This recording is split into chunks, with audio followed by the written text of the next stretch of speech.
Salut à toi jeune Atmos Rider.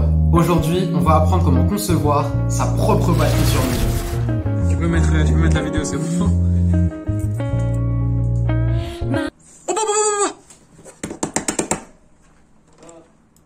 Quel imbécile.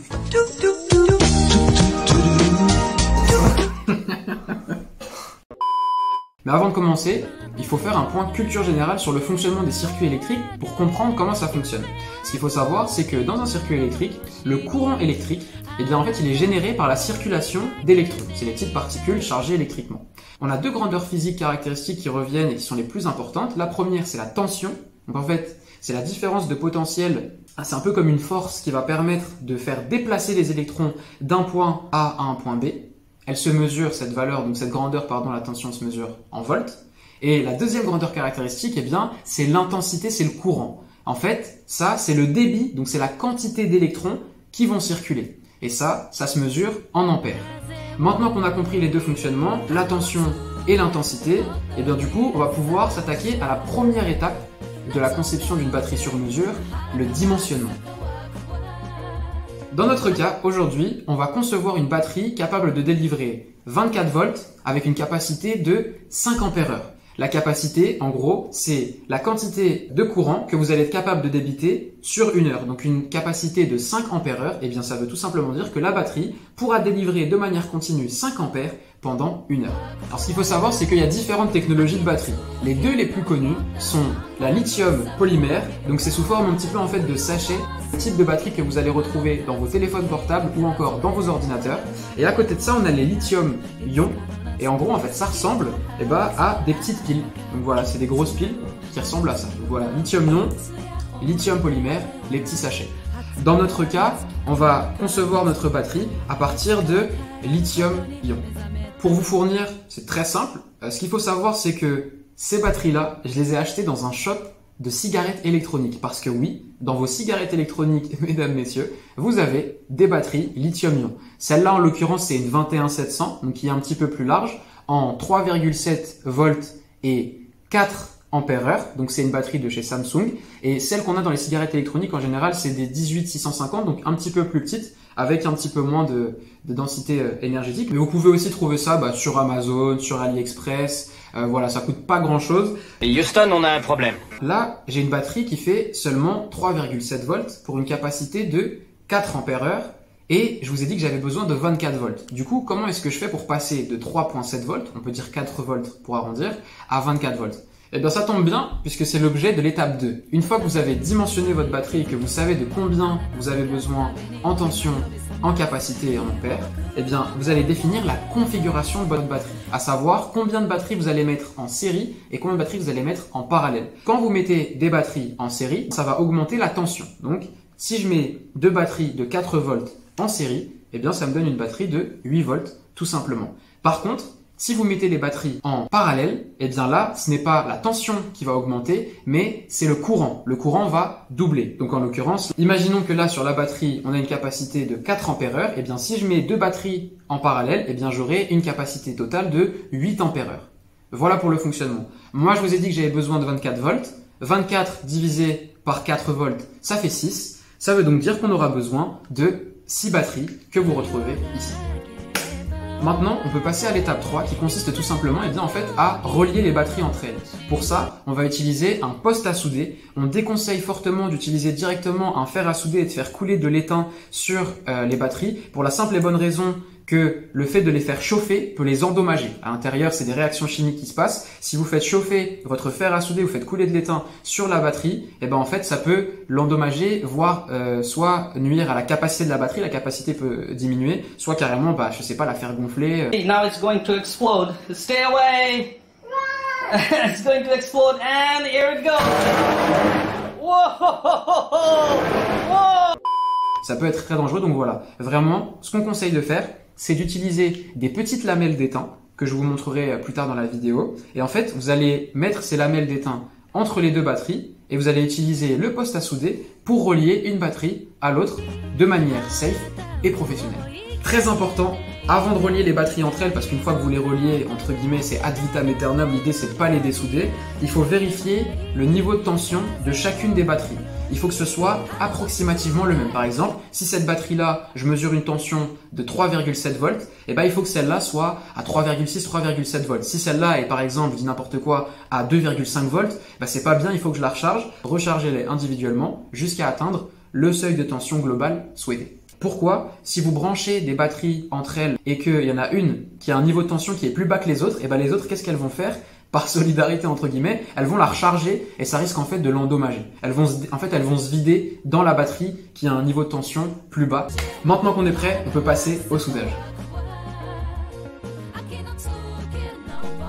Donc là, comme vous pouvez le voir, en fait, on a pris des lamelles. Donc c'est des lamelles de nickel. C'est ce qui va permettre en fait de relier les cellules entre elles. Donc de base, ça ressemble à ça.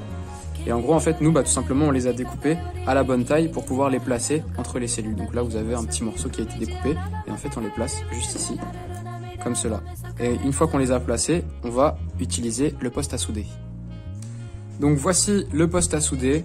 C'est un petit poste à souder qu'on a acheté sur Amazon. Je vous mettrai le lien si vous voulez en description. C'est un petit truc, on va dire, fait très rapide, hein. Mais ça fait le travail. Voilà, ça fait le taf. Et donc, en gros, ici, vous branchez la batterie.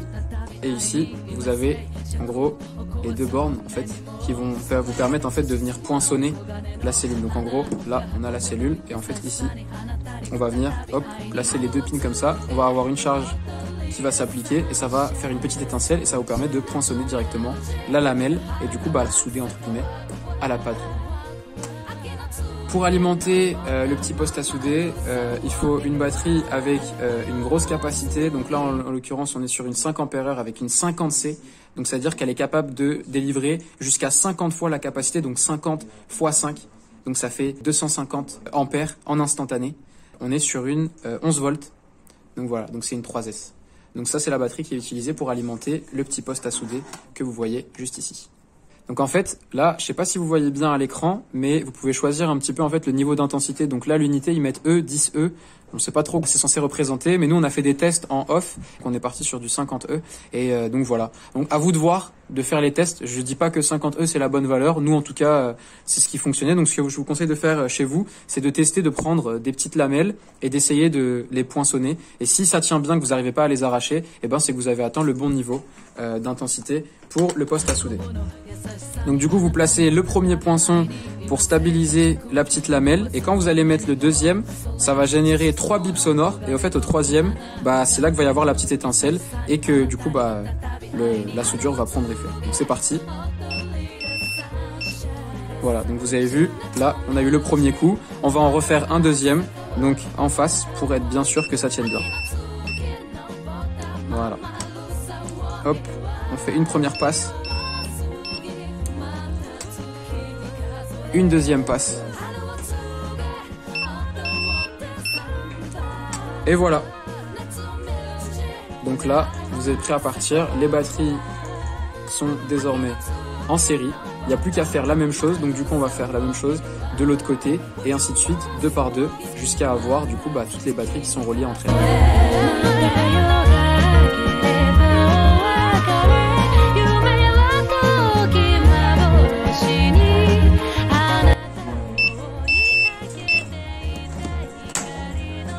Une fois qu'on est bon, on va faire la même chose de l'autre côté. Donc en gros, la configuration, c'est ici, on est branché. Après, on fait ce chemin-là. Hop, ici, on branche les deux ici. Ensuite, on remonte. Là, c'est déjà branché. On redescend. On va brancher ces deux-là. Donc en gros, il y a un petit décalage par rapport à l'autre côté. Mais on reproduit le même processus avec le poste à souder. Tu peux mettre la vidéo, c'est bon. It was at this moment Jackson knew. He fucked up.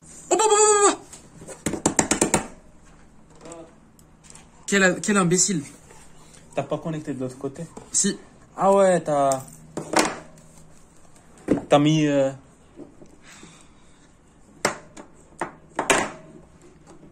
C'était live. Bon, vous vous demandez sûrement ce qui vient de se passer dans l'extrait que vous venez de visionner. En fait, c'est ce qu'on appelle un court-circuit. Ce que j'ai fait, c'est que j'ai branché le pôle négatif au pôle positif de l'autre pile, et puis le pôle négatif au pôle positif, et du coup, en fait, le courant circule, et donc en fait, j'ai court-circuité les deux batteries. grâce à Dieu, les deux batteries sont toujours ok parce qu'en fait j'ai vite réagi, j'ai enlevé la lamelle de nickel qui faisait le lien entre les deux cellules. On a réussi à les sauver. Je vous montre du coup l'étape qu'on a refait à la fin. Tout va bien, les batteries sont fonctionnelles. Je vous montre ça tout de suite.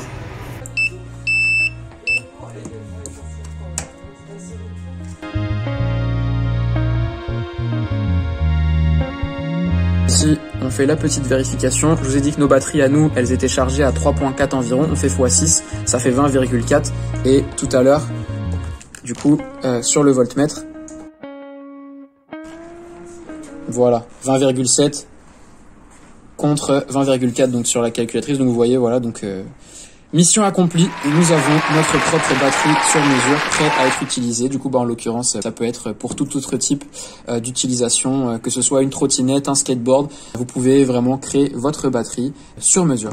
Alors, une fois que vous avez votre batterie fin prête, il y a un élément, une étape finale, l'étape bonus, mais qui n'est pas des moindres, que je vous conseille fortement. C'est ce qu'on appelle en fait le BMS, donc le Battery Monitoring System, qui vous permet de protéger vos batteries. Là, votre pack, vous y avez mis du cœur, le pack batterie, il est complet, vous n'avez pas envie de l'endommager à la première utilisation ou à la première recharge. À quoi sert le Battery Monitoring System? Donc vous voyez, le composant est très petit et facilement trouvable sur Internet. En fait, ce composant, il a deux fonctions. Premièrement, quand vous allez recharger votre pack batterie, et en fait, ça va permettre de faire en sorte d'équilibrer le niveau de tension entre les différentes batteries pour s'assurer qu'il n'y en ait pas une qui ait une tension qui soit supérieure aux autres et inversement. Donc ça, c'est la première fonction. Donc sur la recharge, ça permet d'équilibrer. Et la deuxième fonction, eh bien en fait, c'est en charge. Si jamais vous avez un problème qui se passe, un composant ou je ne sais quoi, ou une surintensité, eh bien en fait, le BMS, c'est celui qui va, entre guillemets, morfler et prendre avant la batterie. Et comme le BMS coûte très peu cher et que la batterie coûte quand même assez cher,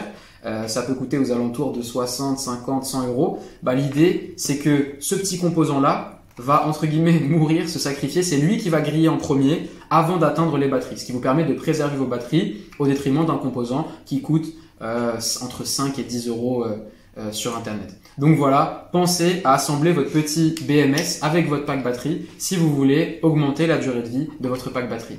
C'était tout pour moi. J'espère que vous avez apprécié ce tutoriel et je vous dis à très vite pour de nouvelles aventures chez les Atmos Riders.